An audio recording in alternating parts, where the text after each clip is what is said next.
On a tous connu ça, hein, ces communications internes au travail qui ressemblent plus à des énigmes qu'à autre chose. Entre les acronymes que personne ne connaît et les infos à moitié données, s'y retrouver, c'est parfois un vrai casse-tête. Bon, allez, on va essayer de mettre un peu d'ordre là-dedans. Alors regardez-moi ça. C'est un vrai email, hein, ce n'est pas une caricature. C'est le parfait exemple de tout ce qu'il ne faut pas faire. Jeudi? Mais quel jeudi? À quelle heure? Et c'est quoi ce fameux truc important? Bref, le message typique qui ne sert à rien, sauf peut-être à générer de l'anxiété. Bon, cette situation, j'imagine qu'elle parle à beaucoup de monde. C'est un grand classique, malheureusement. Mais la bonne nouvelle, c'est que ce n'est pas une fatalité. Il y a une structure, une logique derrière une bonne communication. Et c'est justement ça qu'on va décortiquer ensemble pour que ce genre de mail devienne un lointain souvenir. Ok, alors voilà le programme. D'abord, on va faire connaissance avec ce fameux CSE. Ensuite, on va se pencher sur les 4 grands types d'infos qu'on trouve en entreprise, puis on verra pourquoi c'est hyper important que tout soit à jour, et enfin, on parlera de la meilleure façon de diffuser l'information. C'est parti! Allez, on attaque la première partie, le CSE. Qui est-ce exactement? Parce que, attention, c'est bien plus que l'entité qui s'occupe des chèques vacances. C'est vraiment un rouage essentiel de la vie de l'entreprise. Alors, CSE, ça veut dire Comité social et économique. En gros, sa mission principale, c'est d'être le porte-parole des salariés. C'est lui qui discute avec la direction de tout ce qui nous concerne au jour le jour. La sécurité, l'organisation, les conditions de travail, et j'en passe. Et ce qu'il faut savoir, c'est que c'est assez récent en fait. Avant 2018, c'était un peu plus compliqué, on avait 3 comités différents pour tout ça. Maintenant, tout est regroupé en une seule et même instance, le CSE. Ça simplifie les choses et logiquement, ça lui donne plus de poids. Ok, maintenant qu'on sait qui communique, voyons voir quoi. De quel type d'information on parle, concrètement? En fait, on peut tout ranger dans 4 grandes familles. C'est assez simple, vous allez voir. Et les voilà, ces 4 catégories. Il y a tout ce qui est légal, donc obligatoire. Ensuite, les infos sur la vie même de l'entreprise. Puis, le côté social et culturel, souvent le plus connu. Et pour finir, les infos pratiques du quotidien. Chacune a son rôle et son importance. On commence par la base de la base, les informations légales. Là, l'entreprise n'a pas le choix, elle est obligée de les communiquer. C'est un peu les règles du jeu de la boîte, le règlement intérieur, les conventions collectives, l'organisation des élections, bref, tout le cadre officiel. Deuxième catégorie, la vie de l'entreprise. C'est un peu le bulletin de santé de la société, si vous voulez. Comment vont les affaires? Quels sont les grands projets à venir? Est-ce qu'il y a des postes qui s'ouvrent en interne? C'est ce qui permet de savoir où l'on met les pieds et dans quelle direction on va, tous ensemble. Ah, voilà la catégorie que tout le monde attend en général, le social et le culturel. C'est là qu'on trouve les tickets de ciné à prix réduit, les sorties, l'arbre de Noël. Tous ces avantages qui, mine de rien, rendent le quotidien plus sympa et créent du lien. C'est la partie avantages du CSE.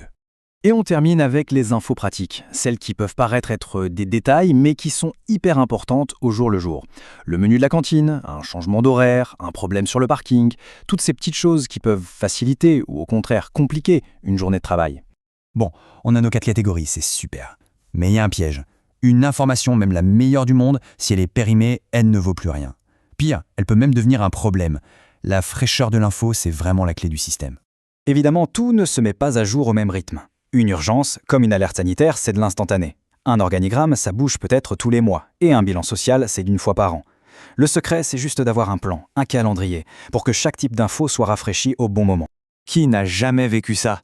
On cherche à contacter un membre du CSE et on tombe sur une liste qui date du mandat précédent. C'est l'exemple type de l'info obsolète qui tue. Non seulement c'est agaçant, mais en plus ça décrédibilise complètement la source d'information. On se dit, si même ça, ce n'est pas à jour, alors le reste. Allez, on arrive à la dernière étape et elle est cruciale. C'est bien beau d'avoir la bonne information bien fraîche, mais si on ne la diffuse pas correctement, c'est comme si on n'avait rien fait. Le canal, le moyen de diffusion, c'est tout aussi stratégique que le message lui-même.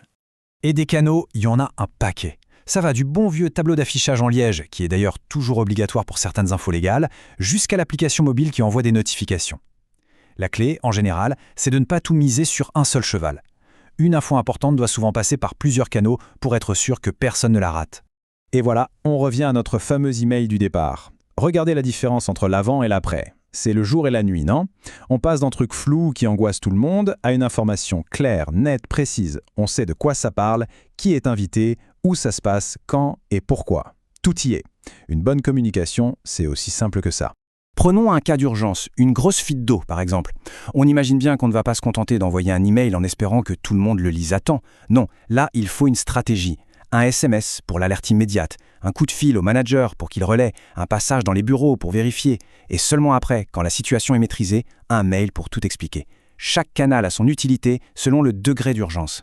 Donc si on devait tout résumer, une bonne communication, ça tient sur ces 4 piliers. Premièrement, la clarté, on comprend tout de suite de quoi il s'agit. Deuxièmement, la pertinence, l'info est à jour. Troisièmement, l'accessibilité, on utilise le bon moyen pour la transmettre.